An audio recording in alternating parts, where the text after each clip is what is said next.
Bl-inqas rata ta' qatt fl-istorja moderna ta' dan il-pajjiż issa mxejna l-sfida oħra, mhux li l-persuni jkollhom ix-xogħol iżda li x-xogħol li jsibu ikun jilħaq l-aspirazzjonijiet tagħhom. Hekk sostna l-Prim Ministru Joseph Muscat it-tnejn filgħodu fit-tnedija tal-indiċi tal-impjegabbiltà. Rapport imħejja l-ewwel darba mill-Korporazzjoni għax-xogħol u taħriġ li jitfadawl fuq id-diskrepanza bejn il-kwalifiċi tal-istudenti li jiggradwaw mill-istituzzjonijiet edukattivi u l-impjieg li eventwalment isibu.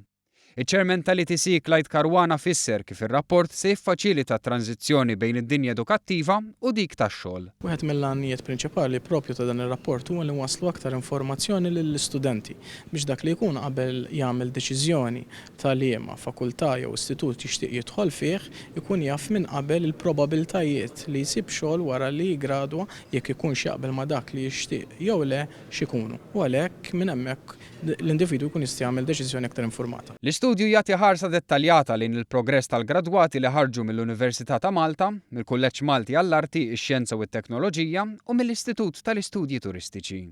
Id-diskrepanza bejn il-ħiliet u x-xogħol ivarjaw bejn dawk fejn il-gradwat ikun qed jagħmel xogħol fuq livell tiegħu iżda fuq linja kompletament differenti minn dik l-istudja għal waħda fejn persuna ssib impjieg fuq il-linja li għażlet iżda li jkun jirrikjedi inqas kwalifiċi.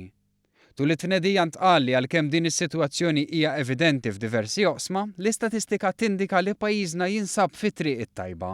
L-iktar sorpriża li kellna kienet il-numri b'mod ġenerali huma tajbin ħafna li ġifieri l-istudenti li joħorġu jsibu xogħol li huwa relatat ħafna ma' dak li jkunu studjaw għalih. Konna qed nistennew li jkollna numri tajbin ma mhux daqstant bin-numri li ħarġu.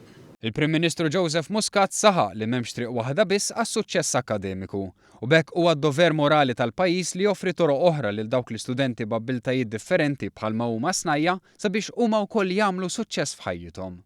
Huwa temm jgħid li hemm rabta intrinsika bejn is-suċċess tal-gradwati u l-iżvilupp ekonomiku u għalhekk il-Gvern se jkompli jaħdem favur it-tkabbir ekonomiku tal-pajjiż.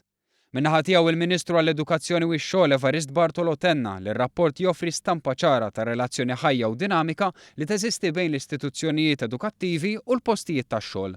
Għaldaqstant il-Ministru saħaq li l-indiċi huwa għodda importanti mhux biss għall-istudenti u l-istituzzjonijiet edukattivi iżda anke għal min iħaddem.